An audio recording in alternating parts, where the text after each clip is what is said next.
Good afternoon, everybody. My name is Neil Jacques, VP Product Management for Switching. And I'm Lee Peterson. I'm the VP of Product Management for the Secure WAN portfolio. All right, as we all heard this morning from Gordon, we are at a time right now where there's more pressure than ever on our networking teams. The technology is evolving. There are greater and greater mandates from our regulators. Our teams are changing. We have fewer people, and we're being asked to deliver more faster. This is on top of a fundamental change that is happening in the requirements for our network.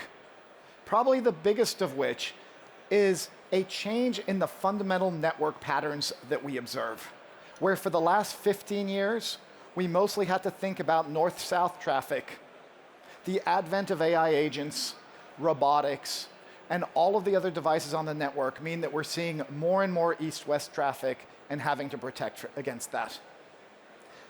As we think about AI, it is certainly true that none of you think that the sole answer is to ship everything up into the cloud. We know that we need to do inference in the cloud, but also on our campuses and in our data centers. And finally, the hard line between IT and OT is very much blurring. We've also seen where 10 years ago we built very closed networks. Our networks are now incredibly open. And that necessitates zero trust right through the network. The ability to make sure that we keep all our workloads, our users secure. Bandwidth is exploding. So this makes people jealous, particularly when I tell the story in Europe. My house in the Bay Area, I have a 10 gigabit per second symmetrical fiber connection for $40 a month. So the availability of bandwidth has exploded, and we're seeing certainly with AI, the need and the ability to consume that bandwidth is increasing as well. And then finally, Neil touched on it a little bit with the compute working around, but and AI and inferencing and reasoning being different parts of the network, but even general compute. It's not a default now that that's going all up into the cloud. We're now seeing things like neoclouds. We're seeing repatriation of workloads back into owned data centers, into colo locations. And so that means that the workloads can really be anywhere. So as you heard from G2 this morning, we at Cisco think that we are at the dawn of a new era in the way that we build, deploy, and manage our networks. And this really can be captured via three primary shifts. The first one is shifting the way that we manage our networks, the way that we secure our networks, and the fundamental capabilities of the devices that we need to leverage to build our networks. Let's start with management of our network. 20 years ago, we managed switch by switch, router by router, AP by AP, SSH, CLI. That's what management meant. About 10 years ago, we entered a second era of network management, the era of the dashboard. Finally, a human could sit and be able to get a unified view across multiple devices and then dive into. As I said, we are at the dawn of a new era, an era where we leverage AI throughout our network. For the first time in history, you can now talk to your network. You can be alerted that there's an issue. You can ask questions of your network to understand where the issue lies. And you can even talk back to the network and say, yes, that makes sense. I agree with your analysis. Why don't you apply those things? We saw that demoed this morning by Benson. And so the AI assistant is a critical shift in how we engage and interact with our network.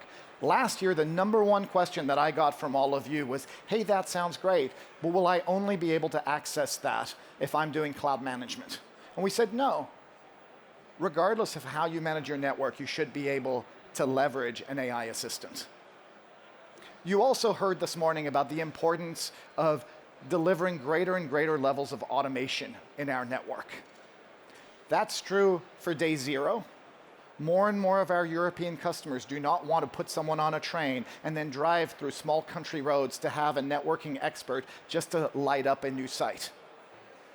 And so we're delivering zero-touch deployment for our APs today and continuing to invest in the day zero problem. At the same time, we can't forget about the day end problem. And here, Simple rote tasks like having to deploy a compliance or develop a compliance report monthly, quarterly, should be able to be automated. We've launched intelligent workflows at scale to be able to take a workflow that's already been created, or take one that you want to adjust a little bit, or finally, create one that is customized just for the workflows within your organization, and be able to access them from one click just from your cloud dashboard. All of these are available today. So show of hands, this is the only one I do, I promise, but show of hands, who's aware of quantum computing and is considering the impact of quantum in their network designs? But maybe 20% of the hands went up. So we'll talk a little bit about that and how we're building these technologies, these products we're building to be what we call quantum safe. So to start with, we think about multi-layer security. Security doesn't live in one place, it lives everywhere. It's very pervasive. It starts in the device, it extends out to the network. And what's fascinating is you get out into the users and the endpoints. In our networks, there's less human users than there is OT users. And that can be anything as innocuous as a HVAC system controlling my climate, all the way up to autonomous robots. So they outnumber the users sitting there with handheld devices or with laptops these days. Now, when we think about a post-quantum world, as we call it, and making networks a quantum safe, a quantum in its simplest form is the ability to have a quantum chip that can do massive levels of parallel processing.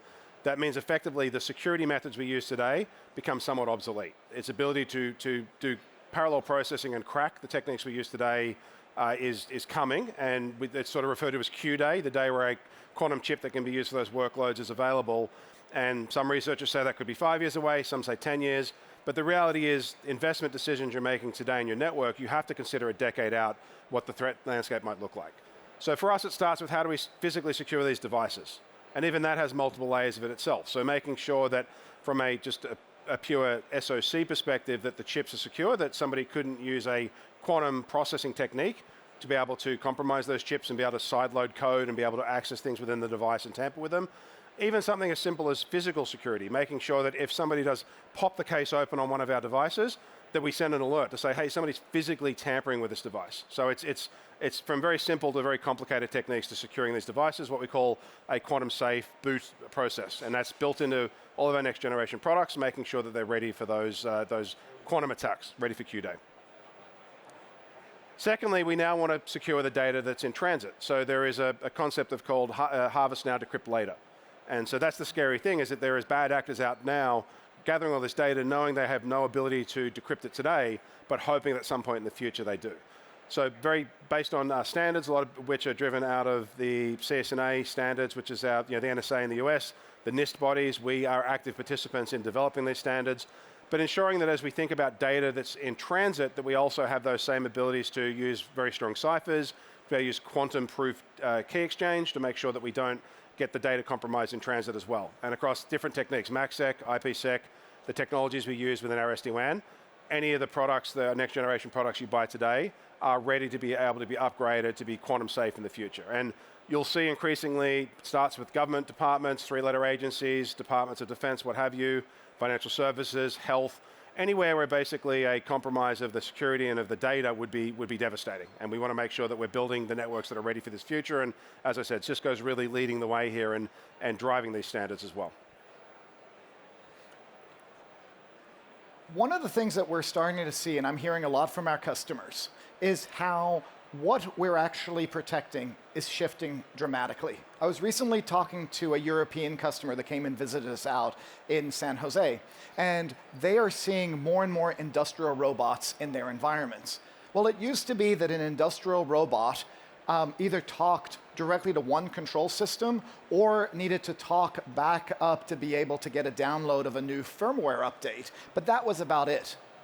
What we're seeing now in manufacturing sites and distribution centers is that robots are wanting to communicate a lot more. Whether we're talking about pub-sub information or actually robot-to-robot communications, they're having to give information as to where they are, if they're moving around, whether they're full, their status, whether they're up or down. And so they're needing to communicate ever more. And in fact, even the same robot, over the life of the robot, may actually gain new communications abilities. We're also seeing in our carpeted spaces more cases in which you have a contractor with a device that you don't control, but that has to access sensitive systems. And so we talked about at the beginning of this talk the importance of thinking about how do we secure new east-west traffic that we're seeing over the network. Some of that we've talked about in the past is the idea of being able to leverage policy information that we can go ahead and deal with at the switch level. The other way is to actually take the flow and bring it up into our security devices like firewall. You may have heard about a hybrid mesh firewall, but the truth is that is actually a misnomer. It is not so much about a firewall, a device. It is about the process of firewalling. It is a concept that should apply throughout your network.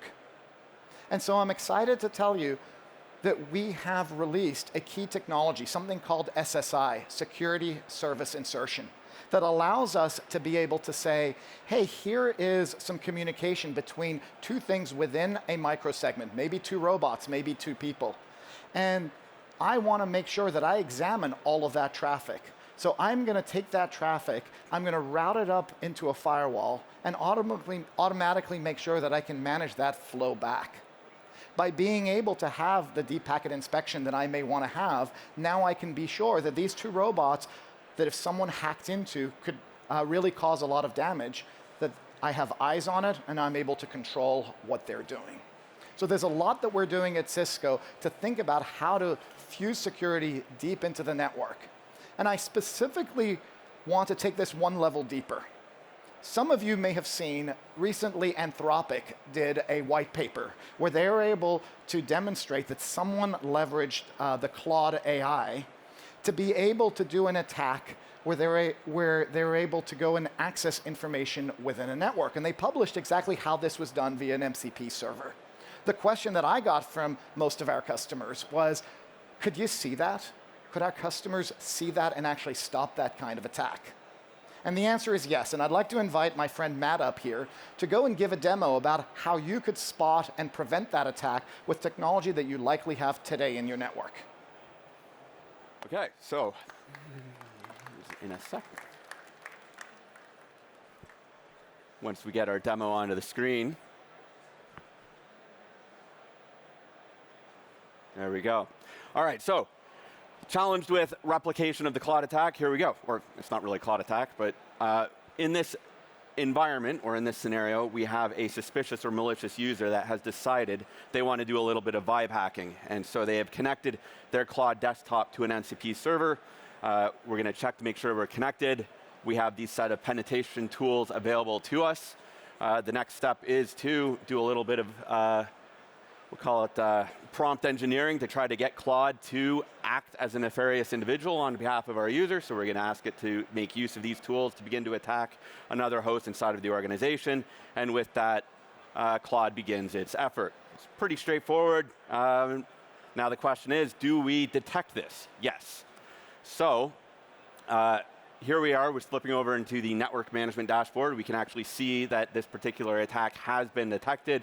We see port scanning attempt by 192.168.131.3, a little bit of details there.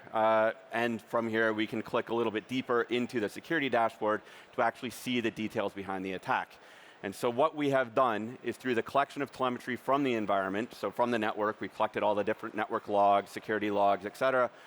Through the application of AI and ML, we've either created unique detections such as identifying of the scanning attacks, identifying lateral movement, identifying data loss, data hoarding, as well as correlating any security-related events associated with that particular effort into one cohesive incident. And you can kind of see it here. We see the original desktop connecting to the MCP server, connecting to the victim under attack. And from here, now that we've reconstructed the attack, you can continue to drill in deeper. You can look at our AI summarization of the attack. You can walk through our reconstructed storyboard. But in the interest of time, I am just going to take action immediately. We're going to click on this particular host. We can see the host. We can see the details. We can see what network it's on. It's different information from the Meraki environment, the serial number of this MX that it's connected to, and so on. But what we're really going to do right now is just take immediate action.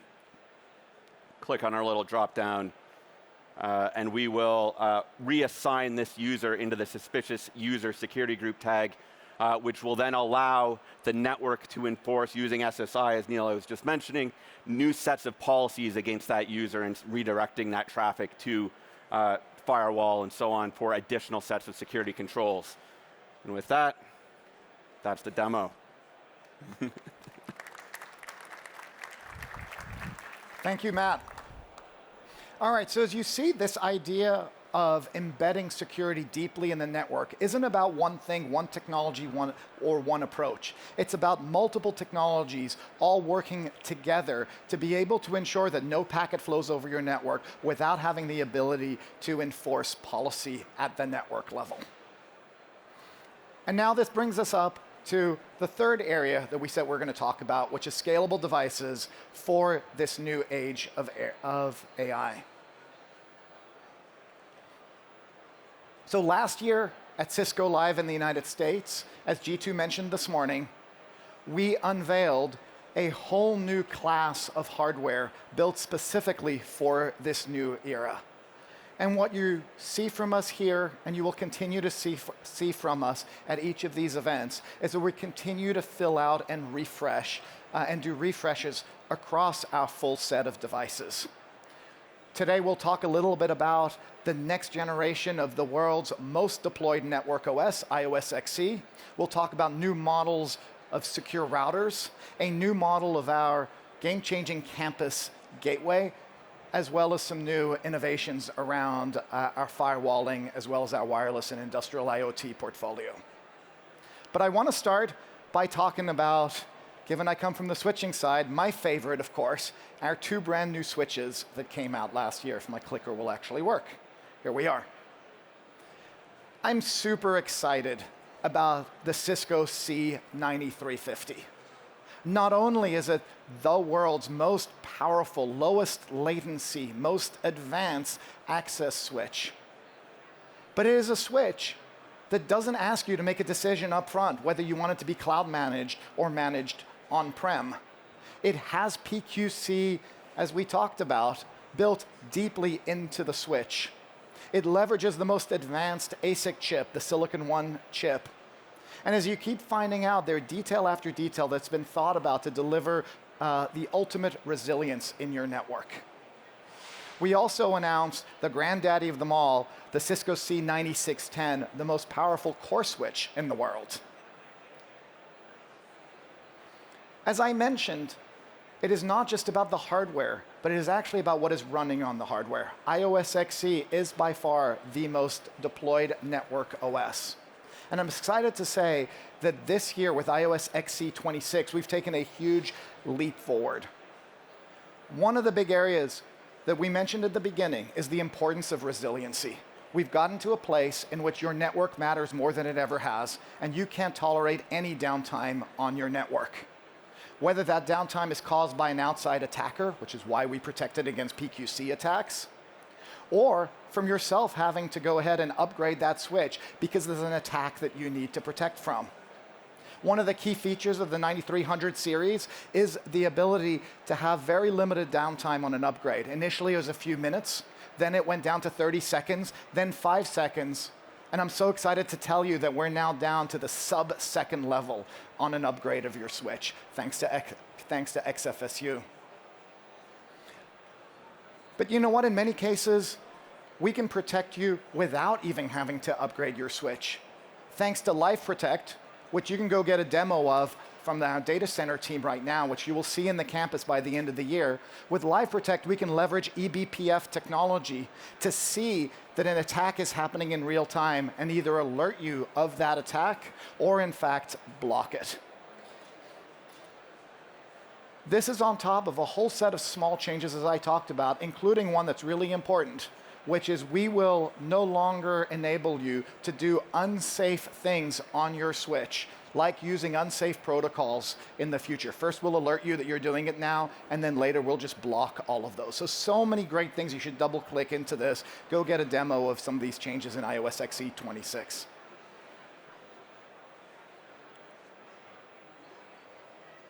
Try your clicker. Mine doesn't seem to want to Mine go. works. There we go. So time for my favorite product, ironically enough, the secure router. So this is the Cisco 8000 series secure router. A few things I want you to know about this product. One is we've built this on a secure networking processor architecture. What that gives us is a few advantages, all those post-quantum cryptography benefits we spoke about. There's more performance, more throughput, the things that matter to our end users, the ability to run more traffic across these networks. We've taken firewalling, and we have consistent firewalling across the sets of products within networking, within security as well, and are able to run that at very high efficacy and very, very performant firewalls in this device. Lower power consumption, so better from a sustainability perspective. The cloud management benefits that Neil spoke about, we are bringing those to this platform as well. And for any existing routing customers, we've massively simplified the licensing. So no more bandwidth tiers, no more HSEC licensing for security. We embedded perpetual license within these devices, so these can be used as CPE. They can also be used as SD-WAN devices with the right licensing, and like I said, a firewall. That's what makes this a secure router. Finally, making sure that these work fantastically with our SASE product with secure access. So native integration from a workflow perspective with how we enable and how we activate SASE to make sure you've got full security from the device into the cloud. So we did a full refresh of this product set back in June, Cisco Live last year, all the way from small branch up in a large campus, up in a data center. So I won't go through each of these line by line in the interest of time, but it is a full refresh of these products that are ready for this, all those benefits, the security, the post-quantum crypto, all the things that we've baked into this product set. We're announcing 2 new sets of products here at Cisco Live EMEA. One of those is the 8100s with DSL and the support for XGS PON. So that helps us with existing networks running DSL, but future-proofing being able to upgrade to fiber when fiber is available. So that is built based on the XE platform, the iOS XE platform. We've also announced the refresh of the 8100, which will be functionally and effectively a replacement for the MX68 and the MX75 on the Meraki side. So a Meraki OS running on the same hardware, consistent across our product portfolio. So anyone that's standardized on using the Meraki dashboard is able to use these devices today in the same way they operate an MX device. The XE devices over time will develop that same capability to be able to be managed by that dashboard as well. But a lot of this is about flexibility of deployment. The XE routers, if you want to run them with CLI, you want to run them in sovereign type deployments, air-gap type deployments, full support for that, but with a cloud optionality there as well. We're seeing greater and greater scale needed in terms of our wireless networks. More devices on the wireless networks, larger wireless networks. At Cisco Live US, we announced our new campus gateway that took cloud management to the next level in terms of scalability.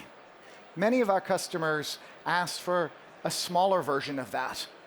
You can manage small sites already natively directly from the cloud. You can leverage the existing campus gateway for the largest of all deployments. And now here, orderable March 2026 is the new campus gateway model for those mid-size networks. And so now I want to make a quick switch, as I will hand it over to Lee in a second. We're seeing our customers more and more asking for a more opinionated view on how do I build a network. Our good friends on Lee's team really invested a lot in tackling that from a point of view of a branch.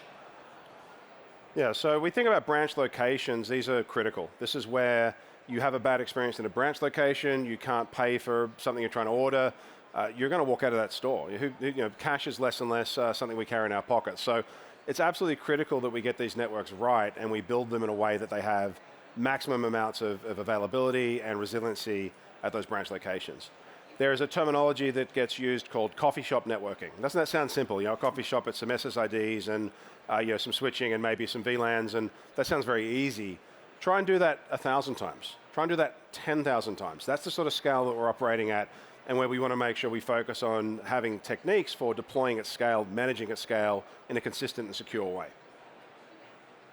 So unified branch is an effort. We also announced this back in June last year, and there's a few different layers of this I want to talk through. Firstly is around the idea of the platform. It's very important we have a platform for managing these devices, and that's across both our SD-WAN manager and our dashboard type deployments, whether it's a cloud deployment or a more of an on-prem type deployment, because that's a consistent point where we can apply APIs.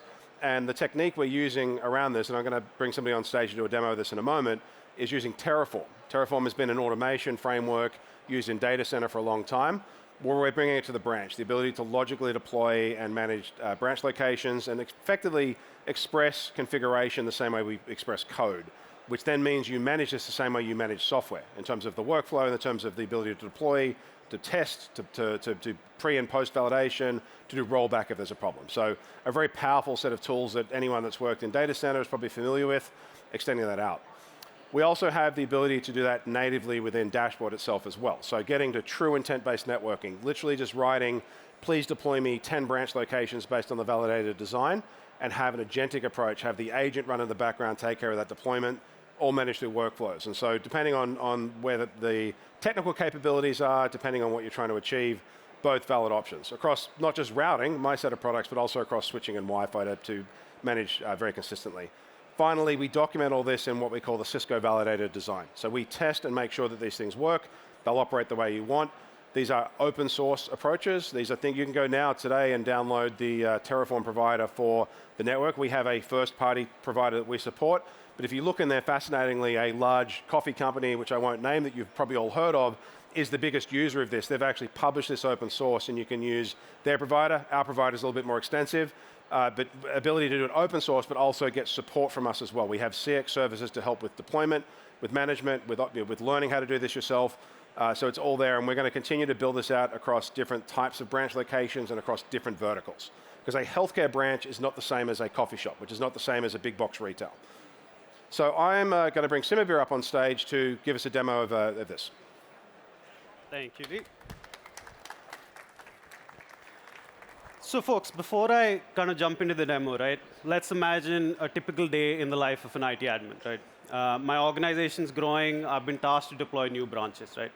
Traditionally, I would have had to go do my research, figure out what configurations are best, and then go on ahead and actually manually configure it, right? But with Unified Branch, powered by infrastructure as code, we no longer have to do that, right? All I need to do is go to our repo, which is publicly available now, go ahead, clone it, get it on my ID of choice, and just go ahead and define my branch variables, right? So if you see here, I've further templatized these to make it more expandable as well as more modular, right? And you come here, all you need to do is define your branch variables based on your organization needs, and that's it. You're done with your branch definition, and you're good to go. Once you've done one branch, you can go ahead and do multiple branches, right? You can do 5, you could do 10, you could do 15. It really doesn't matter. And then finally, once the branch definition is done, all you need to do is go and push these changes back to your repository, and that will trigger a pipeline for us, right? This pipeline is integrated with our CI/CD operations, right? So here you see I've gone ahead and triggered a deployment pipeline to go ahead and configure those branches. Now, if I further drill down into that pipeline, right, we're actually going through multiple steps and actually validating both pre-deployment as well as post-deployment to make sure your deployment is successful. One thing I want to do highlight is it took me about 5 minutes to deploy 5 new branches. That's truly powerful, folks. And then finally, we also do extensive testing to make sure your deployment is successful, right? We ran over 100 tests, making sure your deployment is actually what it is expected. And that's it. I can actually go to my dashboard here and see that my branches are configured and ready to go. This really makes the on-site experience seamless as well, right? You no longer need a highly skilled person actually configuring your branches on-site. Becomes more a plug-and-play model. You just ship the hardware, and you're good to go. And with that, in just a matter of minutes, you can scale up your organization based on Cisco validated designs with security insurance built in.